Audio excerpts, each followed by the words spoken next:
Alright, now I haven't adjusted the chain yet because it's obviously too tight. But just to get it back on and to finish this little demonstration, installing the master link. This little guy right here. It will obviously go right there on those pins, like so. However, remember that the wheel will be turning that way when you're riding the bike. So that means the master link should go with the closed end facing the travel. Okay? I have seen some people install it this way, which would be incorrect and would be backwards. I mean, it might work, but there's a chance that this could get caught on something, you know, if you're riding in mud or rocks or sticks or whatever, there's a chance that your master link could get snagged on something and be yanked off of the chain. So make sure that your master link, the closed end, is facing the travel of the chain, which would be this way. Like so, right? So you'll put it on. You basically just flatten it on.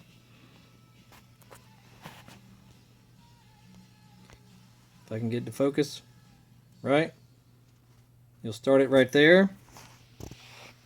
And you can use really just any flat pair of pliers, but I happen to have a decent pair of Masterlink pliers that have, you know, like a special slot in them and they're offset.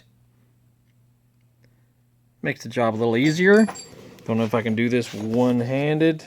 Probably not. But just basically make sure that the slots are lined up right there. Make sure everything's good and flush. And then you'll press on that back pin with your, sorry, I'm trying to do this one-handed. Okay, could be, you know, this could be done with any pair of pliers or whatever. Okay, so the edge of that, the back edge will touch the closed end of the master link. Okay, and so make sure everything is nice and flat. You may have to push towards, push towards the chain, and then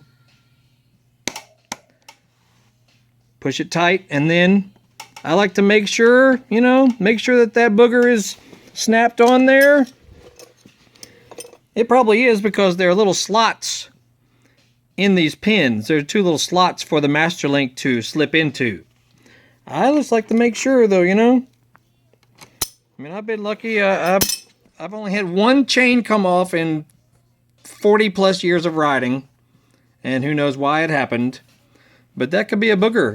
If your chain came off while you're riding or while you're getting ready to hit a good sized jump or whatever, if your chain comes off, yeah, that's going to be trouble. So you just make sure that your master link is snapped on there, and make sure that there's no abnormal gap inside the middle either. That means, if there's no real gap there, that means that that is snapped in place as it should be.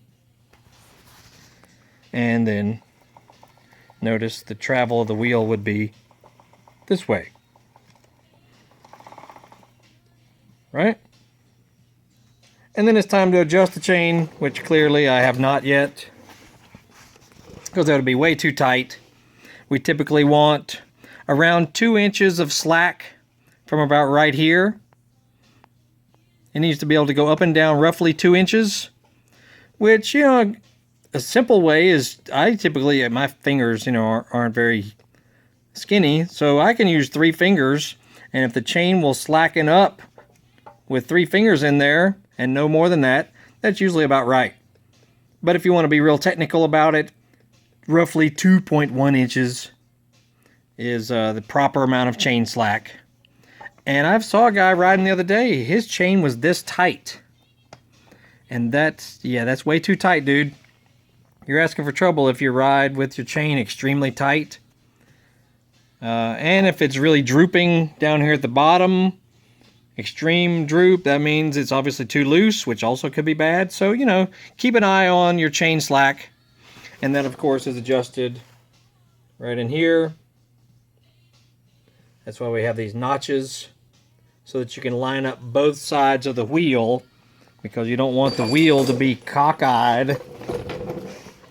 Right? The wheel needs to be squared up through the middle there. So you've got little notches this side and some on the other side. So you want to match them up. So if you had 4 notches here to line this little slot up here, you go to the other side of the wheel, and it also needs to be at the same amount. Or people get really technical and they actually measure all the way back, you know, to make it true to, you know, true blue or whatever you want to say. But just make sure your chain is adjusted properly, lubricated properly. If it's obviously worn, you know, now we got brand new sprocket, brand new chain. Once this stuff gets really gouged out in here, it's time to replace that puppy. And, you know, when your chain gets really stretched out and your sprockets are really worn, just swap them all out. And I recommend you replace the nuts and bolts as well. They're only, you know, whatever, $12 to $15 for a set of them. Swap them all out at the same time, and it gives you peace of mind that you should be good to go.